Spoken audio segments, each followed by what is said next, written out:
대회라는 이름으로 지금 새만금에서 열리고 있습니다. 근데 연일 폭염과 준비 소홀에 대한 뉴스가 쏟아져 오고 있죠. 그래서 어제부로 영국이 퇴단을 결정하고 4,300명 중에 1,000명이 서울의 호텔로 갔습니다. 그리고 또 오늘까지 나머지 3,300여 명이 다시 서울이나 인천, 경기 뭐 이쪽으로 분당 이런 데로 갈 거라고 예상하고 있고요. 미국도 더 이상 못 견디겠다 해서 평택 미군 기지로 들어가고 그렇습니다. 그러니까 이제 더욱 또 혼란에 빠졌는데, 그나마 다른 나라들은 뭐 벨기에도 싱가포르도 여기 동조를 하고 있더라고요. 근데 나머지 국가들은 안 가겠다 뭐 이렇게 선언을 하긴 했다고 합니다. 어쨌든 이 잼버리 대회를 2017년에 확정을 받고, 그 전부터 많이 준비했겠죠. 그리고 확정을 받고 사람들은 준비해 가면서 많은 기대를 했을 겁니다. 좋은 얘기가 있을 것이다. 그리고 진행도 매끄럽게 진행될 것이다. 그리고 이 정도면 되겠지라고 하는 아니라는 생각도 했을 겁니다. 뭐 잼버리 대회니까, 야흥 대회니까 뭔 시설이 좋은 게 필요해, 그냥 이렇게 천막치고 하면 되지, 뭐 이 정도 생각을 했던 것 같아요. 저도 어제 이제 아이들 만나러 가봤는데 아이들도 제대로 만나지도 못하고 거기를 시설 둘러봤는데, 세상에 이렇게 하면 안 돼요. 동네 잔치도 그보다 못해. 동네 잔치, 우리 얼마 전에 동계 면민 그 동계 농협 60주년 그 행사 있었잖아요. 가봤거든요. 굉장히 만족스럽더라고요, 저는 개인적으로. 또 텐트도 잘 쳐놓고 선풍기도 주변에 있어서 굉장히 덥긴 더웠어요. 하지만 애쓴 흔적이 보여요. 동계 60주년 그 행사도 애쓴 흔적이 보이는데 43,000명을 모아놓고 애쓴 흔적을 찾아볼 수가 없어요. 수고했다는 말을 할 수가 없어. 그냥 넌필적으로만 이렇게 하라니까 그냥 이렇게 해놓은 거예요. 너무 속상하더라고요. 그런데 아마 이런 생각을 했을 겁니다. 한 30도? 원래 우리나라 한 30도, 35도까지 하니까 그 정도 뭐 이 정도면 되겠지. 그런데 장마 뭐 7월 20일이면 끝나니까, 우리나라 장마는 그럼 끝나겠지. 그리고 작년 같은 경우는 비가 별로 안 왔잖아요. 비가 뭐 얼마나 오겠어요. 요즘 마른 장마 많으니까 비가 별로 안 오겠지, 이런 생각을 했던 것 같아요. 근데 다 빗나갔어요. 역대 최고의 비가 왔어요. 2000년보다는 못하지만, 2020년보다 못하지만 그에 못지않게 우리가 지난 섬진강 다리를 보면서, 구미를 보면서 심각하구나라는 걸 느꼈잖아요. 비가 역대급으로 많이 왔어요. 2020년만큼은 아니지만 2020년은 그나마 이쪽이 많이 내렸지 다른 데는 그렇게 많이 오진 않았거든요. 적당한 장마가 왔지만 올해는 전국적으로 어디 하나 빠지지 않게 골고루 많이 왔어요. 그리고 폭염이 시작되는데 하필 육군태풍 카눈이 계속 우리나라 남쪽에서 머물고 있거든요. 그래서 이 북태평양 고기압이 사라져야 되는데, 움직여야 되는데 못 움직이고 있는 거예요. 그러니까 더 더운 거예요. 35도에 습도가 높아서 그 장마가 계속되어서 습도가 높아서 40도를 육박해. 넘어선 것도 있어요. 뭐 하나 자기의 생각대로 된 게 없어요. 태풍이 꼭 이 날짜에 맞춰가지고 차라리 빨리 지나가면 되는데 계속 천천히 움직여요. 더더군다나 이번 주간에는 동해상을 통과한대요. 그러면 간접 영향을 받아서 비가 올 확률이 높습니다. 그 갯벌에 비 오면, 그나마 어제 제가 가보니까 말라서 다닐만 하더라고요. 땅에는 안 묻으니까. 비가 오면 갯벌이잖아요. 질퍽질퍽 빠질 거란 말이에요. 끔찍하더라고요. 이렇게 비 오는 거 생각하니까. 그래서 더욱 긴장하게 만들어요. 이 모든 일을 이번 잼버리 주최 측은 예상하지 못한 게 아니고 안 한 것 같아요. 이러지 않아야 돼 하고 자기가 좋아하는 그 좋은 그림만 그려나갔던 것 같습니다. 그러면서 어떻게 됐지 라고 하는 아니란 생각을 했던 것 같습니다. 그리고 서로 핑계를 대요. 돈 안 준다. 내 책임 아니어서 저쪽 책임이다. 장관이 3명이나 있어요. 그러니까 장관은 다 이렇게 동급이잖아요. 그러니까 서로 미루는 거예요, 책임을. 그렇게 자신의 뜻대로 되지 않고 결국 이 사단을 만들게 됐어요. 아마도 잼버리가 끝난 후에 많은 관리자들에게 책임을 묻게 될 겁니다. 그 중에는 감옥에 갈 사람도 생길 것 같아요.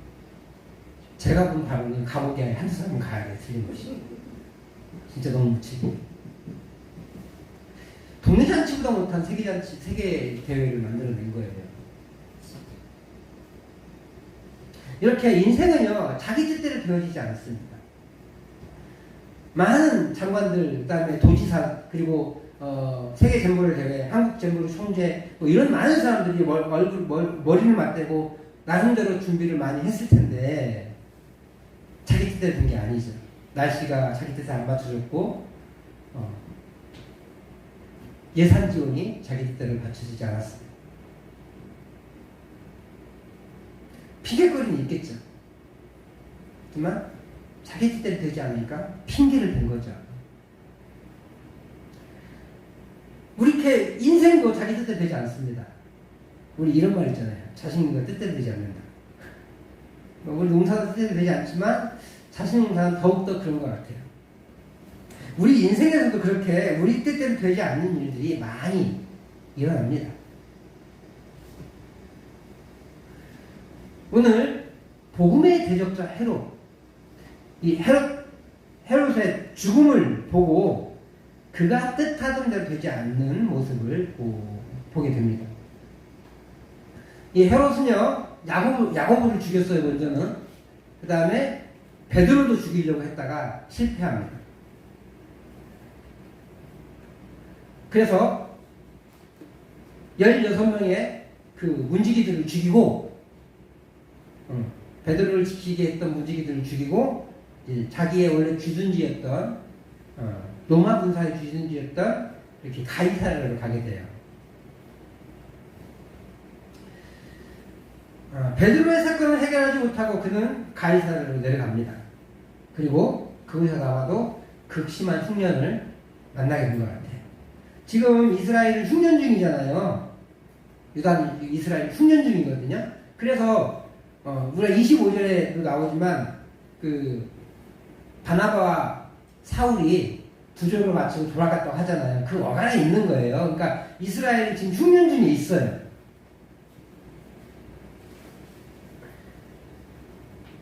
그리고 갑자기 20절에 보니까 두로와 시돈 사람들에게 엄청나게 화를 냅니다. 정확하게는 알 수 없어요. 성경이 얘기하고 있지 않으니까. 하지만 두로와 시돈에도 역시 이스라엘 북쪽이니까 충년이 있었을 거란 말이에요. 근데 누구한테서 이 곡식을 얻어먹느냐? 이 헤롯에 의해서 곡식을 얻어먹는 거예요. 그러니까 문제가 생기잖아요. 헤롯이 화나면 막 곡식 안 주면 굶어 죽잖아요. 그러니까 이제 큰일 나는 거예요. 그래서 다시 헤롯의 마음을 사고자 블라스도라는 인물을 내수해요. 헤롯의 측근이었던 것 같아요. 그를 통해서 이제 헤롯의 마음을 돌이켜요. 한 번만 만나주십시오. 이렇게 한 거겠죠. 그래서 협상 테이블을 마련했습니다. 협상이 아니라 그의 마음 환심을 사기 위해서 만든 거예요. 그래서 이제 헤롯이 왕복을 입고, 그가 이제 분봉왕이긴 하지만 왕이니까 왕복을 입고 이제 사람들한테 연설을 합니다. 이스라엘 사람들은 원래 연설을 잘 안 합니다. 근데 로마 사람들은 연설을 많이 하거든요. 그런 상황에서 이제 연설을 들으니까 이제 뭐라도 해야 되잖아요. 우와, 사람의 소리가 아니고 신의 소리입니다. 막 이렇게 하니까 기분이 엄청 좋아진 거예요. 그래서 기분이 엄청 좋아졌어요. 그는 유대인의 왕이잖아요, 원래. 그죠? 유대인의 왕이지만, 그래서 왕으로서 어려움에 처했었던 것 같아요. 그래서 위기를 잘 넘겼습니다. 어쨌든.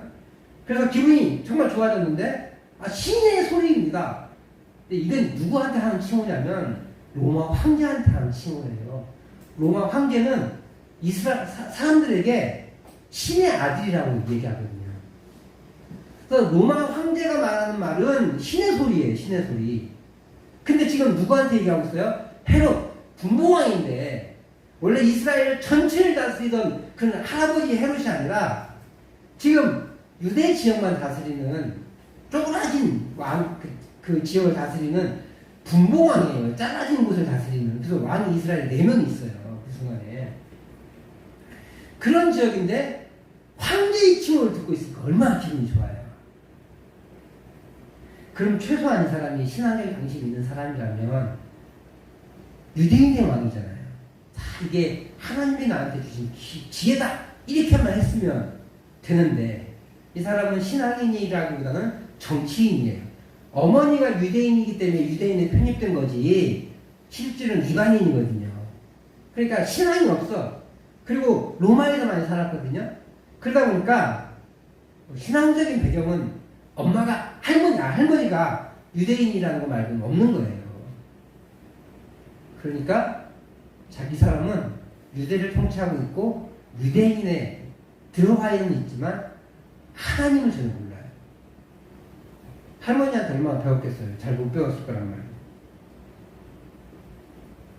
그래서 유대인이긴 하지만 그는 하나님께 영광을 돌리지 않았습니다. 그의 인생의 목적은 하나님이 아니라 자기 자신이었기 때문에 그렇습니다. 이 헤로스는요, 삼촌에 의해서 자랐어요. 1살 때. 그러다가 그의 아버지는 이제 처형당하고 7살에 로마를 보내셔서 안티파스라는 그 삼촌이 주는 연금으로 살아가요. 그는 그 시절에 방탕하게 보냈어요. 할아버지도 없고 아버지도 없고 가르치는 사람도 없으니까 돈 많고 그러니까 막 자기 마음대로 산 거죠. 그런 방탕한 사람이 유대인의 왕이 된 거예요. 신앙이 있어요? 없어요? 없어요. 그의 오직 목적은 하나에 딱 하나 뭐겠어요? 성공. 로마 황제에게 잘 보여서 다시 로마로 돌아가는 거예요. 이 째잘한 이 유대 지역에서 분봉왕 정도가 아니라 로마의 집행부에 들어가고 싶은 욕심밖에 없었던 거죠. 그래서 어떻게든지 성공해서 잘 보여서 로마 본국으로 소환되는 거예요. 그래서 로마의 집행관이 되는 그런 거가 되고 싶은 거죠. 그래서 누구의 눈치를 봤어요? 로마의 정부의 눈치를 보니까 누구를 죽여야 돼요? 이 유대 사람들을 환심을 사야 되니까 그리스도인들을 죽이기 시작한 거예요. 야고보를 죽이니까 반응이 엄청 좋은 거죠. 그래서 베드로도 죽이려고 했던 거죠. 근데 그게 실패로 돌아가니까 얼마나 화가 나요. 그래서 그 애꿎은 그 초병들, 그 감시병들만 16명이나 된 사람들을 죽이고 가이사를 가게 된 거예요. 근데 그 상황에서 신의 소리다. 황제의 칭호를 받으니까 얼마나 기분이 좋아졌습니까? 우쭐해진 거죠. 그래서 그런 상황을 하나님이 기뻐하지 않은 거예요. 이 고대 이 역사학자 요세푸스라는 사람이 이거에 대해서 기록한 게 있는데요. 그의 기록에 의하면 이 헤롯이 왕복을 입었다고 했잖아요. 이렇게 표현되어 있어요. 은으로 된 갑옷을 입었는데 이 갑옷을 통해 태양빛이 반사됐대요. 그러니까 멋있어 보이잖아요. 그러니까 더욱더 군중이 환호하게 된 거예요. 뭐 핑계 삼아 잘 보여야 되니까 뭐라도 핑계를 삼아야 되잖아요. 근데 은 갑옷을 입으니까 반짝반짝 하니까 너무 사람들이 멋있어 보인 거죠. 그러니까 막 와 환성을 이고 이것은 사람의 소리가 아니라 신의 소리입니다 라고 하니까 이제 황제의 칭호를 받으면서 엄청 기분이 좋아진 거죠. 그렇게 그는 성공한 인물처럼 여겨졌습니다.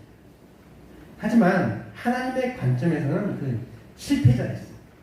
교만한 자였고 심판받아야 할 자였습니다. 그래서 그는 결국 벌레의 먹이가 되고 맙니다.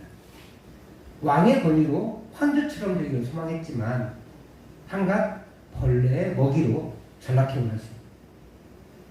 이 벌레가 뭔지는 몰라요. 회충이라는 설이 있어요. 그 당시에 회충이 많았기 때문에 실제로 회충을 죽는 사람도 꽤 있었던 거 봐요. 회충이라는 설이 있고요. 그냥 뭔지 모르지만 둥근 벌레다. 진짜로 이렇게 먹겠다 뭐 이런 설도 있습니다. 정확하지 않아요. 근데 요세푸스에 의하면 오히를 앓다가 54세에 이르러 죽었대요. 근데 그 벌레에 의해서 죽었다 이 표현은요, 왜 벌레는 하필 가장 수치스러운 죽음에 해당해요. 미물이잖아요, 벌레는. 그래서 이 벌레에 죽었다는 표현을 할 때는 저주받았다는 표현을 쓰기 위해서 벌레에 죽었다는 표현을 쓰는 거예요. 진짜 벌레인지 아닌지 알 수 없습니다. 하지만 5일 만에 급사했잖아요. 그랬을 땐 그것을 이제 성경에서 저주의 표현을 쓰기 위해서 벌레에 의해 죽었다라고 표현한 거예요. 번역을 꿈꿨던 이 헤롯은 로마 정부에 인정받아 더 큰 권력을 누리고 했던 그는 저주받아 벌레의 먹이가 되었다라고 하는 것을 보여주는 장면이에요. 그의 뜻대로 인생이 진행되지 않았던 거예요. 잼버리가 지평교의 뜻대로 진행되지 않았던 것처럼 헤롯의 인생도 그의 뜻대로 진행되지 않았습니다. 하지만 그가 없애려고 했던 교회는 정반대의 모습을 보여줘요. 24절 말씀을 다시 한번 읽어보도록 하겠습니다. 같이 읽습니다. 시작. 하나님의 말씀은 흥왕하여 더하더라. 하나님의 말씀은 흥왕하여 더했다. 헤롯은 죽었지만 하나님의 말씀은 흥왕했다. 그리고 25절 말씀은 우리가 이 시점이 어디 시점인지 정확하게 다시 한번 보여줘요. 바나바와 바울이 사울이 부조하고 안디옥으로 갔더라 했을 것 같은데 왔더라라고 표현되어 있어요. 왜 그럴까? 이 글의 중심점이 예루살렘에서, 다음 주에 얘기할게요. 예루살렘에서 안디옥으로 넘어가는 상황을 얘기해줘. 그러니까 13장 얘기하면서 다시 한번 그 말씀을 드리도록 하겠습니다. 하나님의 말씀은 흥왕이었어요. 하나님의 말씀을 죽이라고 했던 헤롯의 일생은 망했는데 하나님의 말씀은 흥왕해졌습니다. 더욱 강력한 힘을 가지는 결과를 낳았다는 거예요. 야고보의 죽음, 베드로의 투옥과 그다음에 추록, 그리고 여타의 많은 핍박에서도 교회의 부흥을 잠재우지 못했습니다. 오늘 성경은요, 복음의 반대자와 복음의 확산을 아주 명쾌하게 대조해주고 있어요. 반대자의 멸망과 복음의 승리가 오늘 우리 본문 앞에, 우리 눈앞에 펼쳐져 있는 것입니다. 24절은요, 오늘 이 본문의 24절은 사도행전 전반부가 마감되어지는 거예요. 예루살렘에서의 이 이야기가 끝납니다. 그리고 이제 이방 세계로 넘어가게 되는 거죠. 사도행전은요, 복음의 전파를 기록한 것이에요. 그리고 복음의 전파는 사도행전 1장 8절에 기술된 순서대로 전혀 진행이 됩니다. 1장 8절 말씀을 다시 한번 읽어보도록 하겠습니다. 시작. 오직 성령이 너에게 임하시면 너희가 권능을 받고 예루살렘과 온 유대와 사마리아와 땅끝까지 이르러 내 증인이 되리라 하십니다. 복음은 동시원적으로 점점 확대되고 있었어요. 예루살렘에서 복음의 폭발적인 부흥이 일어났죠. 그 다음에 핍박이 일어나서 유대와 사마리아와 거의 동시에 유대와 사마리아 지역으로 복음이 확산됩니다. 그리고 사실 예루살렘에 복음이 있었기 때문에 유대 지역은 당연히 거의 동시적으로 복음이 확산됐을 거예요. 왜냐하면 오순절 사건이 일어났기 때문에 그 많은 사람들이 예루살렘에 머물러 있었기 때문에 복음을 받은 사람들이 곧바로 이제 자기 고향으로 돌아갔으니까 유대 지역은 예루살렘과 거의 동시대로 복음이 확산됐을 거예요. 그리고 이제 사마리아로 넘어간 거예요. 그리고 이제 물론 그 지역 이방 지역들도 예루살렘에서 은혜를 받았던 사람들에 의해서 복음이 확산되어지고 있었고, 또 빌립이라든지 그런 사람들이 사도들을 제외한 집사님들이 흩어지면서 복음을 증거했기 때문에 복음이 확산되고 이어지고 있었어요. 그런데 처음에 누구한테만 했어요? 유대인들에게만 했잖아요. 그러다가 안디옥 지역에서 이제 복음이 이방인들에게도 전해지는 것을 확인했고, 그 과정이 마무리되어지면서 중심점이 지금까지 예루살렘이었는데 어디로 넘어갔다? 땅끝의 시작인 안디옥으로 넘어간 것을 25절로 보이는 거예요. 맞더라.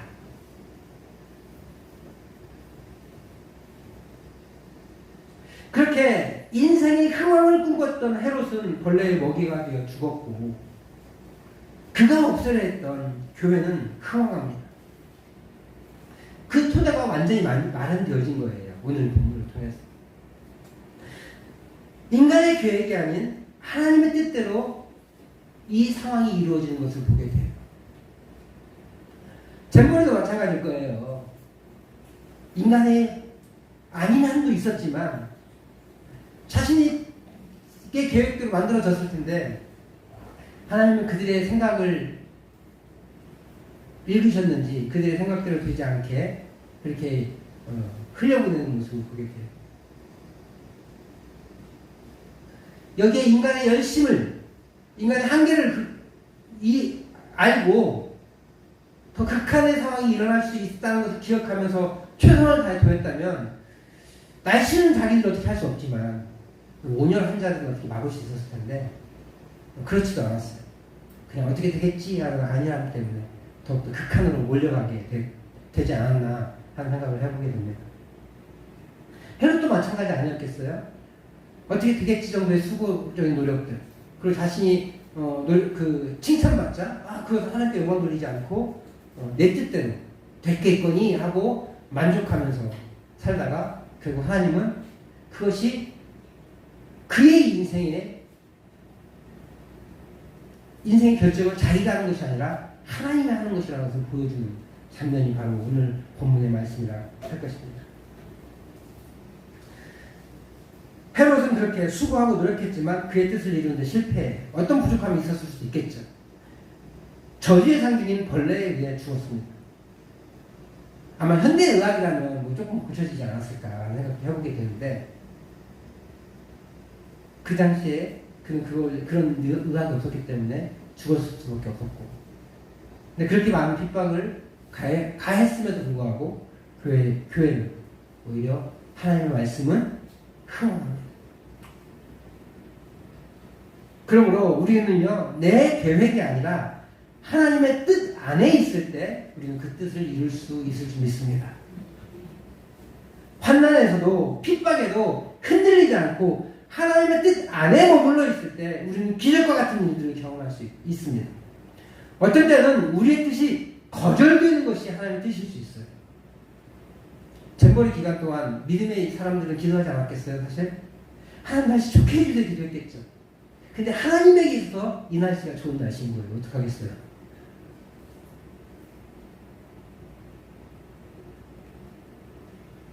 우리 인간은 이 날씨가 하나님의 뜻에 좋은 날씨일 것이라고 예측해야 했다는 거예요. 그걸 예측하지 않았어요.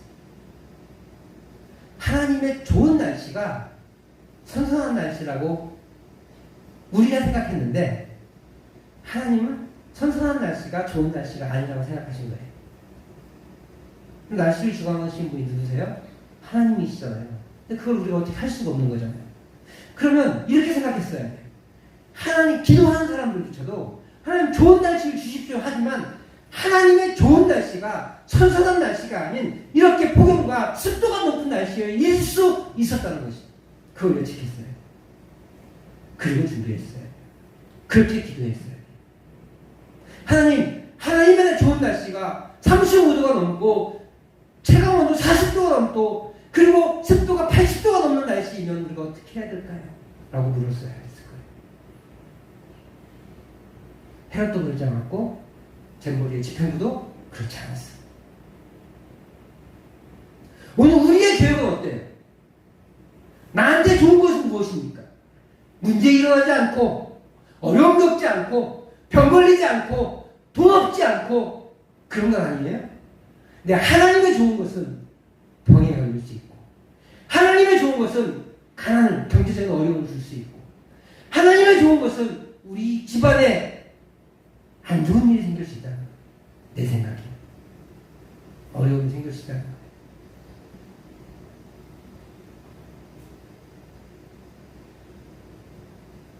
그 하나님의 뜻에 우리가 맡길 때 우리는 그분의 뜻을 이룰 수 있는 거예요. 환난에도 핍박에도 흔들리지 않고 하나님의 뜻 안에 머물러 있을 때 우리는 그 하나님의 뜻을 이룰 수 있어요. 저 예전에도 한번 얘기했는데 날씨에 대해서 감정이 많아요. 저도 날씨에 대해서. 근데 그렇게 날씨가 좋아질 때도 있고요. 그러니까 그 다음부터는 기도를 안 하더라고요. 왜냐하면 가장 좋은 날씨를 주시는구나. 기도는 딱 한 번의 날씨에 대한 기도는 하나님이 필요하신 날씨를 주십시오. 기도요. 그 다음부터 마음 편해요. 날씨가 더우면 더운 게 제일 좋으신 건가 보다. 비가 오면 비 오는 게 제일 좋으신 건가 보다. 날씨 화창하고 정말 활동하기 좋으면 이 날씨가 제일 좋으신 건가 보다. 그러니까 불만이 안 생겨요. 어려움이 생기지 않아요. 왜 다른 거에는 제가 왜 이렇게 믿음으로 반응하겠습니까? 근데 날씨만큼 저희도 그 감정이 있으니까 그렇게 되더라고요. 그래서 준비를 안 한 게 아니에요. 비가 올 날씨를 준비하게 되고요. 뜨거운 날씨를 준비하게 되는 거예요. 돼요. 그럴 수 있으니까. 내가 원하는 대로 그만큼의 온도가, 그만큼의 날씨가 오지 않는다는 걸 알기 때문에 하나님의 좋은 날씨는 내가 좋은 날씨와 다를 수 있다는 걸 알기 때문에 그렇게 준비해 가는 거예요. 잼버리대회 준비자들은 내가 원하는 날씨만큼만 올 거라고 생각했나 봐요. 그래서 많은 사람들 경고에도 불구하고 자기 멋대로만 준비한 거예요. 물론 여러 가지 핑계가 있었을 거예요. 예산이 없었다, 뭐 없었다. 제가 이런 말도 들었어요. 도지사가, 공개적으로 까도 되나? 도지사가 그랬대요.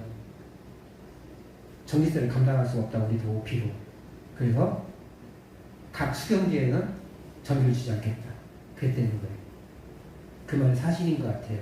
그래서 더 이런 어려움들이 있는 것 같지 않은가. 돈이 없으니까 돈을 아끼는 사람 그랬던 것 같아요.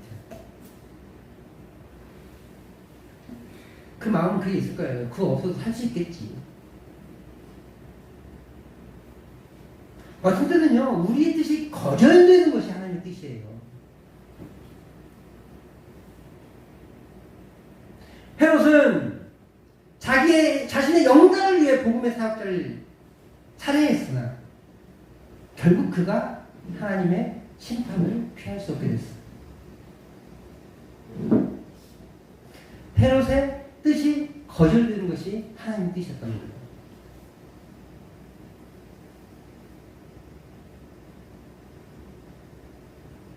우리의 뜻이 거절되더라도요, 우리가 하나님을 신뢰하고 하나님을 신뢰한다면 그 뜻에 우리가 완전히 동의할 수 있어요. 그래서 헤롯은 실패할 수밖에 없었고, 반면 교회는 더욱 큰 언어에서 하나님의 복음에 더욱더 확장되는 것을 보게 돼요. 그것이 바로 예루살렘 교회가 하나님 뜻 안에 거하였기 때문에 그렇습니다. 저와 우리 성도님들이 그렇게 하나님 뜻 안에 거할 때 하나님이 우리를 기뻐하실 것이에요. 그래서 모든 방해를 없애주시고 흥왕의 역사를 주실 줄 믿습니다. 그런데 우리의 생각이 거절될 수 있다는 거예요. 그것이 하나님의 뜻일 수 있어요. 이 말은 포기하자는 말이 아니에요. 더 잘 준비하자는 거예요. 내 뜻이 이건데 난 이런 날씨와 이런 환경이 주어져서 이렇게 준비하면 좋을 것 같은데 하나님은 그거 아니야 라고 하실 수 있다는 거예요. 그 환경을 너에게 줄 수 없어. 왜냐하면 그것이 나에게 좋은 환경이 아니기 때문에. 그렇게 하나님 뜻일 수 있다는 거예요. 왜 그래요? 우리 하나님이 우리에게 나쁜 걸 주셔서 뭐 이렇게 고생 좀 해보라고 그런 억하심정을 하시겠어요? 그렇지 않잖아요. 우리 알아요. 그 나쁜 환경이, 어려운 환경이 우리의 신앙에 가장 좋은 것이라는 걸 우리는 알잖아요. 그렇기 때문에 우리는 하나님이 주신 이 환경을 감사할 줄 알아야 돼요. 다시 말하지만 이 환경 때문에 우리의 열심을 포기하자는 게 아니에요. 뒷받침되어지지 않더라도 더 힘을 내서 하나님의 사명을 감당하자는 거예요. 몸이 편찮으세요? 몸을 위해서만 기도하지 마시고 몸은 편찮으시지만 하나님을 위해서 하시는 건 뭘까? 지금까지 해왔던 거 못할 수 있어요. 그죠? 몸이 아픈데 어떻게 활동을 해요? 근데 몸이 아픈 걸 몸 아파서 이것도 못하고 저것도 못하고 할 게 아니라 지금 몸이 불편해서 이제 이거 하니까 이제 이렇게 하나님을 섬기는 일을 감당하겠습니다. 우리 집안에 이런 어려움들이 있는데 그래서 이렇게 못하는데 그렇지만 저는 이렇게 하나님을 섬겨나가도록 하겠습니다. 왜 그럴 수 있잖아요.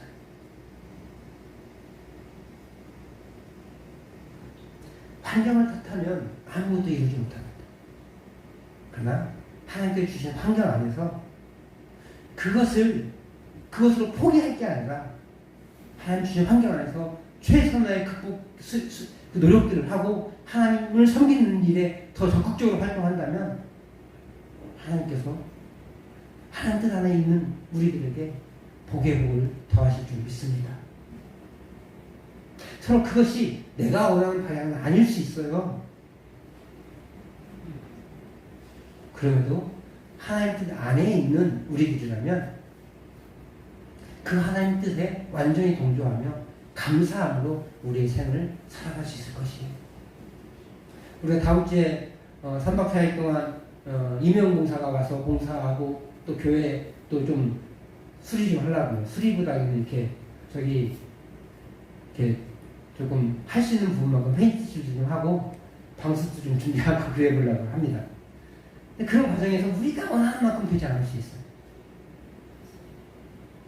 우리가 원하는 만큼 날씨가 돋보여지지 않고 사람들이 호응해 주지 않을 수도 있고 하지만 에이 날씨 때문에 그래 사람들이 못 돼서 그래 라고 포기하는 것이 아니라 그 안에서 하나님의 은혜를 찾아가고 또 극복할 수 있는 방법이 무엇인지 찾아가고 더 기도하면서 더 준비하면서 성장할 때 하나님이 기뻐하시는 사명을 감당해 줄 줄 믿습니다. 우리 교회가 그렇게 하나님 뜻 안에서 말씀의 흥황을 누리고 삶의 흥황, 풍성한 신앙의 삶을 누리시는 우리 귀한 성도님들 되시기를 주의 이름으로 축복합니다. 모든 방법은요 하나님 말씀에 의해 점검받아야 돼요. 하나님은요 하나님의 뜻을 우리에게 주시는데 그 뜻을 우리가 분별해야 되잖아요. 근데 예전에는 막 그 꿈을 통해서 또 예언자를 통해서 막 주셨단 말이에요. 근데 지금은 그게 뭔지 잘 몰라요. 더더군다나 우리가 예레미야 묵상을 하고 있는데 예레미야서 보면은 거짓 예언자들이 되게 많잖아요. 이게 거짓 예언자인지 진짜 예언자인지 하나님의 선지자인지 어떻게 알아요 우리가? 큰 분별할 줄 알아요. 근데 감사하게 이제 우리는요 그들보다 훨씬 좋은 게 기록된 하나님 말씀이 있어요. 어떤 사람은 지금도 꿈꾸고 예언을 받는다고 해요. 저는 믿지 못하겠어요.